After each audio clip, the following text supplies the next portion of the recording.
Hello guys, today I like to share a project that I have done recently. In this video I am going to show you how I have hosted a machine learning application completely on AWS. Now before we dive into the cloud stuff, let's first talk a little about the application. So once you logging into the app, you can post jobs and you can also add your qualifications. Based on what you enter, the app will show you the top 5 jobs that best match your profile. And not just that, it will also give you a predicted job category for you. Now to make this happen, we use two machine learning models. The first one is a pre-trained model that creates embeddings, kind of like converting your data into a smart format that machine can understand. And the second one is my own model, which actually predicts the best job for you. So I want to mention that don't take the application architecture too seriously. The real goal here is not the app itself, but to show you how I have hosted an machine learning application on AWS. So I did this only for learning purpose. So if you have recommended ways or better ways, or if I have done some mistakes, please let me know guys. Okay, let's jump into the cloud architecture and let's see. Alright friends, let's now talk about my AWS architecture for this machine learning application. First, the user enters the application through the frontend, which I have hosted on Amazon S3. From there, the request goes to an application load balancer. The application load balancer does what it's best at. It balances the load across multiple EC2 instances that I have deployed in two different availability zones for high availability. Now, these EC2 instances aren't managed manually. They are part of an auto-scaling group which makes sure I always have the desired number of instances running. So when considering cost, I keep 2 instances as my desired capacity. To connect the ALB with these EC2s, I have created the target group. And just to be clear, what the target group does, it registers my EC2 instances as targets on a specific port. So my EC2 instances are running on 3001. So whenever traffic comes through the ALB, that means application load balancer, it knows exactly which instances and ports to send it to. So my EC2 are running on port number 3001. So moving on, for my database, I am using Amazon DocumentDB, which is fully compatible with MongoDB and is a managed AWS service. I have also created another S3 bucket. This one stores user qualification if they upload them as PDF files. I mean, they can upload this CVs by PDF as PDF files. So plus I am also using this bucket to store other files that are required to run the machine learning models. Now here is where it gets interesting. I have set up 3 AWS Lambda functions, all triggers by S3 events. First Lambda, this takes ESV files, merge them and save the output back to the same S3 bucket. And the second Lambda triggers a SageMaker processing job. This is where the pre-trained model runs to create embeddings. And the third Lambda triggers a SageMaker training job. This one trains my custom model and saves the trained model artifacts back into S3. For those SageMaker jobs, I have built 2 custom Docker containers and store them in Amazon ECR. Then of course permissions are important here. The S3 bucket need permission to invoke the lambdas need permission to call SageMaker. All of this is handled by using IAM roles, that means Identity and Access Management. For logging and monitoring, I rely on CloudWatch. That's where I can see exactly what is happening inside my functions and services. Now I will be honest with you, this isn't a perfect architecture. If I wanted to improve it, I could create a SageMaker endpoint instead of saving the model in S3. I could also put API gateway and CloudFront in front of for better setup, and I can also use the amplifier and Amazon Cognito in here. So, but since my goal here is learning AWS services and also keeping cost reasonable, I choose to stick with this architecture. And of course, anyone can design a more optimized architectures. So that's the overview of my setup. Now let's move on to the fun part, the demo, where you will see the application in action in AWS. Hello guys, welcome to my demo video. So first I want to show you that where my front-end files are hosted. So this is my S3 bucket. So in S3 bucket you can see my index.html. So if I wanted the link for my front end, I can go to the properties and in down you can see this is my bucket website endpoint. So this is my S3 bucket. So before I click into this, I wanted to show you that my load balancer. So this is load balancer. So in here you can see under the resource map, my load balance is listening from port number 80, and it has target groups, so which forward packets to the EC2 instances. So if I see my EC2 instances, so in here you can see there are two EC2 instances. So why two? Why not one or three? So the reason is my auto scaling group. So in here, my auto scaling group, you can see desired capacity is two, and minimum it can be have one, maximum it can be have three. So my desired capacity is two. So that's why you can see there are only two instances in here. So then I wanted to show you that my document DB. So this is my document DB. I have open Cloud Shell. So if you're interested, I can show what are the collections. And if I type show collections, you can see these are the my collections. So users mean that means my logged users are saved in here. So actually I can show you that. So for that db dot users dot find. Likewise, you can see that. Okay. Okay. So let's see my web application first. Then I will explain the other services and I will show you the other services. Okay. So I got the S3 bucket and I am going to click this endpoint. So it is going to open my frontend. So my frontend is working. I have to type my email and password. Okay. And I logged in. Okay, my web application is working, my front end is working. So now I'm going to post job vacancies. So in here, I'm going to type cloud engineer companies, let's say PQR, and category is cloud job, location is Colombo. And in here, job description, I write down need AWS skills and certifications. Okay, then I'm going to submit. So if I submit, I should be able to see in here, you can see cloud engineer in here, cloud engineer, companies PQR, categories cloud job. So need AWS skills and certifications. So actually you can check it in here also. So in database, so for the check it, I have to type db dot job listings, job listings dot find. In here you should be able to see new job post. Where is that new job post? This one, cloud engineer companies PQR. So likewise, my document DB is working, my database is working. So, okay. So now I wanted to show you that my another S3 bucket. So this is the S3 bucket where I use this for the machine learning model. So for the data set, I am using this S3 bucket. So for the moment, if I click the data set, so in here you can see it has only the job post. That means if I uploaded the job post, it save the document DB and then it save the CSV files in this S3 bucket. Okay, so this is one. So now I am going to add qualifications. So in here I am going to upload my CV. Okay, so I'm uploaded my CV and I click the submit button. So then it has been uploaded. Okay, so now if I go to the this S3 bucket and if I refresh this, I should be able to see this one uploads. Okay, so when I click the uploads in here, you can see my PDF file. Okay, now you can see there is a training folder which is not appear before I upload the CV. Why this is happening? So if I go to data set, in data set, now there is a new folder called user details. So if I click this folder, now I have a CSV file. So this CSV file is my clean CSV file. That means if I have already uploaded my CV, now it did some pre-processing and it saved the CSV file in my S3 bucket. So in here, if I click this S3 bucket, so if you want to if you want to see it, I download it and I open it. So in here you can see user text clean. So this is the text that in my CV.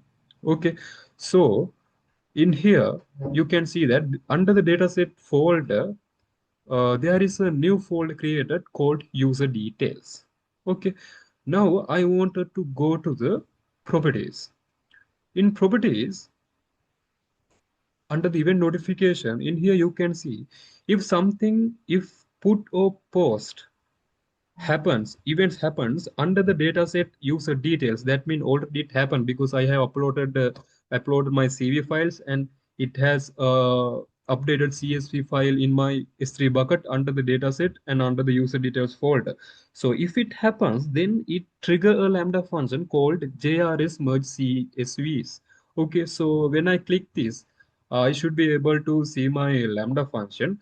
So when this Lambda function is runs, it is going to create a merge files, and it is going to save that merge files in a new folder called training. So that's why we can see in here, that's why we can see under the objects, there is a training folder. So if I click the training folder, in here, I should be able to see that output that coming from this Lambda file. Okay, so in here, this is my Lambda file. In here, if you go to under this, you can see it merged CSV file and it save it under the training. So because of this Lambda function is triggered, I can see there is a folder called training in my bucket. Okay, uh, this one. Okay, in here you can see that. Now I wanted to go to the properties again, and in here the second event says that if something put or post event types are happen under the training, that means it has already happened because that combined CSV file has been updated in the S3 bucket under the training. If something like that happen, then trigger this Lambda function, JRS embeddings and training. So what this Lambda does is, this Lambda is going to make the .npy files, that means embedding files. So I have already said that I have using two models. So this is the pre-trained models. So this pre-trained model, what has done is, what is going to do is, in here you can see it is going to call SageMaker. So when SageMaker calls, it is going to do his work. That means embedding part. So when it embedding part is done, then it is going to save under the processed folder. So now we should be able to see a process folder under that S3 bucket. Okay. So if I go to the objects in here, and in here you can see the processed folder. Okay, so in process folder there is .npy files. These are the embedding files that generated by uh, that Lambda I have explained. Okay, so when I go to the back and I want to mention something again, yeah, so when I go to the properties, and there is another event. In here you can see there is another event. If something put or post event happen under the processed folder, please trigger the JRS training. So when I click this Lambda, what does this Lambda? Okay, so this what is this Lambda is doing is, this is going to train my actual model. Okay, this is going to train my actual model. So in here also it is going to call my SageMaker training job, and it has in here you can see it is calling my SageMaker, and it is using my EZR image. I will show you now.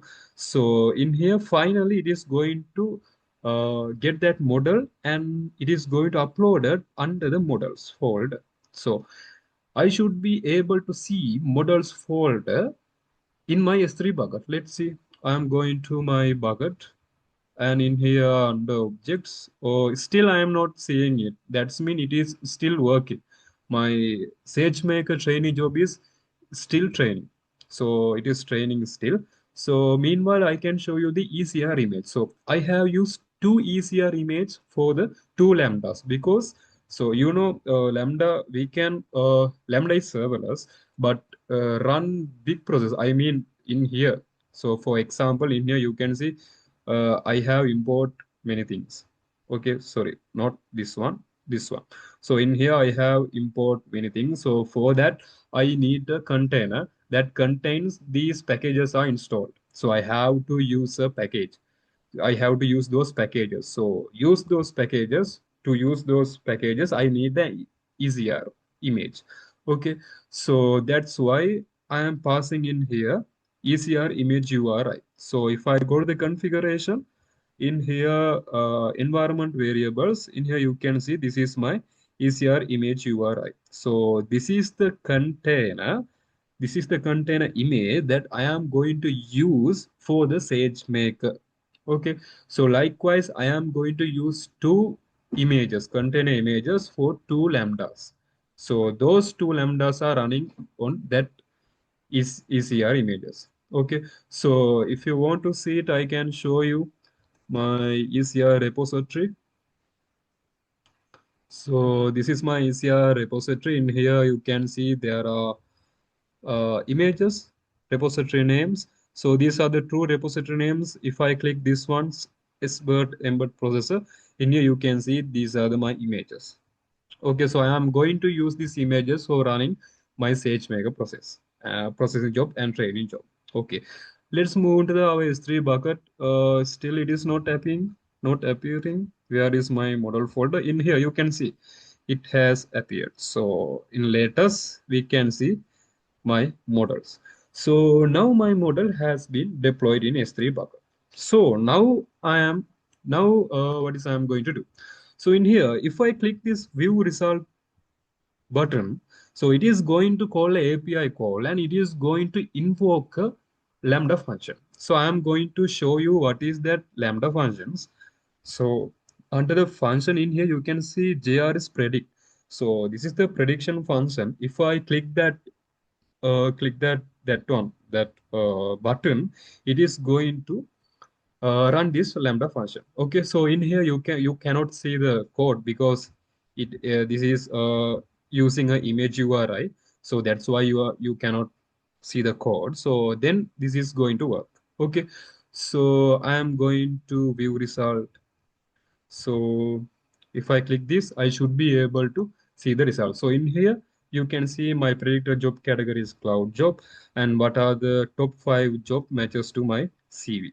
Okay, so if you see my CV, it has already said that I am a cloud company enthusiast and I have some AWS certification. So based on that, it is going to show the view result. Okay, so finally, I think you have a very reasonable doubt that I didn't use datasets to train the model. I only just upload one CV. So indeed, I have to train the model with many CVs, but for the demo, I wanted to show you that the folders inside the S3 bucket are creating because of the triggered lambdas. So that's why I uploaded only one CV. Otherwise, I have to upload many CVs to train this model. Okay, to show you that how this S3 event is happening and it is working on my application. That is why I only uploaded one CV. So one upload CV is not going to train the model, so it has no accuracy. So I have to upload many CV models, so then it is going to train model and then it is give you the better result of predicted job. Okay, so this is my full web application. So that's it. So this is working perfectly. So if I go to the DocumentDB, if I want to see, let's show collections. In here, you can see my user profile. So if I click the user profile, so I have to d type, I have to type db dot user profiles dot find. In here, I can see that uploaded my PDF file. Yeah, CV, uploaded CV file. So my document DB is working and my ECR image is working because my Lambda is using those images for run the SageMaker jobs. So So another thing I want to show you is the files inside the ECR images. So as I already explained, for embeddings and model training, I trigger two Lambda functions. Both of these Lambdas use the same ECR container image along with SageMaker. So this is the all files that contains that ECR image. So in here you can see this is my Docker image. So in here you can see I included two files. One is the embedding script. So this is going to run embedding files, uh, embedding Python script, and another one is for the training. So if you see my embedding files in here, process embedding files. So this is gonna do embedding things, embedding work. Okay. So then it saved under this output directory in the container in here output directory. So then it is going to save in my S3 bucket according to my Lambda functions code. Okay, so then another Python file is this training file. So this is the my own model training Python file. In here you can see xtest, xtest, y test. This is used in this xgb classifier. So this is my training Python script. So this also in the my container image. So the finally this model is saved under this one model directory. That means model directory is in here. You can see that my output directory is optml model. So in here output directory it is going to save. Okay, so in here you can see this is my output directory. So when inside the container under this path it is going to save my model, then according to my Lambda function for this script, so then it is going to save back to S3 bucket. So that's why you can see my model under the S3 bucket. So after I creating this using my Docker file, I dockerize this, and I am going to push to the my ECR image. So that image is going to use by Lambda with SageMaker. So my two Lambdas are using this image. So, and another thing that I want to mention, I have another ECR image used by different Lambda function for prediction. As you remember, its call is JRS predict. So that Lambda is also that Lambda need a container. So because in my Lambda function, you can see there are more Python files I have to import. For that, I cannot use serverless Lambda. I mean, I have to install this one. So because of that reason, I am using the ECR image. So in here, you can see these are my requirements files. So in Docker file, I am installing those run pip install. So then I run this Python file. So in here you can see it give me the prediction. So that's why you can see when I click the view result button in my application, it invokes this Lambda, which uses this second ECR image for make predictions. So in here you can see it give the predicted category, what is the predicted category, and what are the top job computed. So this is the file that invoke. Now, I want to talk about the challenges that I faced during my project. So, the first one is Cognito authentication. At first, I connected Cognito with my local host and it worked perfectly because in Amazon Cognito, for sign out and callback URLs, I use the HTTP with localhost as URL links. But when I deploy to AWS, my callback URL had to be the application load balancer which was using HTTP. So when I entered the callback URL in Cognito as HTTP with the application load balancer URL, it showed me an error saying you can only use HTTP in URLs for localhost. Otherwise, you must use HTTPS. So buying a domain and certificate to make my application load balancer work with HTTPS was extra work for me. So I didn't try to make my application load balancer listen on HTTPS. So I gave up using Cognito. And the second challenge was the Amazon Amplify. After I deployed my frontend in Amplify, it gave me an HTTPS URL that need to communicate with my application load balancer, which was listening on port 80. That means HTTP, not HTTPS. So again, either I had to use a certificate for my HTTPS ALB, or I had to give up Amplify. I moved to S3 as the frontend because I didn't want to spend money to buy a domain and certificate. So the third problem that I faced was the lack of DevOps tools. When my front-end code was updated, I had to build the front-end in my localhost and upload it to S3 manually. So every time the code was updated, I had to do this But when considering DevOps, it was very easy. When my GitHub repo is updated, then using AWS code pipeline, it can build and save the files in S3 automatically. But I didn't use it because updating the application architecture or give the better application architecture code was not important for me. I just wanted to host this app in AWS. So another challenge that I faced is the SageMaker knowledge gap. I am not a machine learning interesting guy, so to host the machine learning model in AWS and to do processing and training jobs, I had to learn SageMaker from scratch. I made many mistakes when I used SageMaker. For example, for the training job, even though there were many instances with coders in my region, I didn't know about it and I requested more coders for specific high cost EC2 instances. Actually, it cost me a lot, but when I learned there are small EC2 instances applied by SageMaker with 4 number of quarters to do training jobs, then I finally used them. Likewise, I faced many problems because of the SageMaker knowledge gap, but now I have learned so much about SageMaker and still have more to learn. So that's we have come to into our project. So that's all. Thank you very much, and maybe I have done so many mistakes and maybe you can have so many recommendations, not for the application code because it's not my interesting field, but to host in AWS or using this SageMaker. So I like to hear your opinions and recommendation for this. Thank you very much.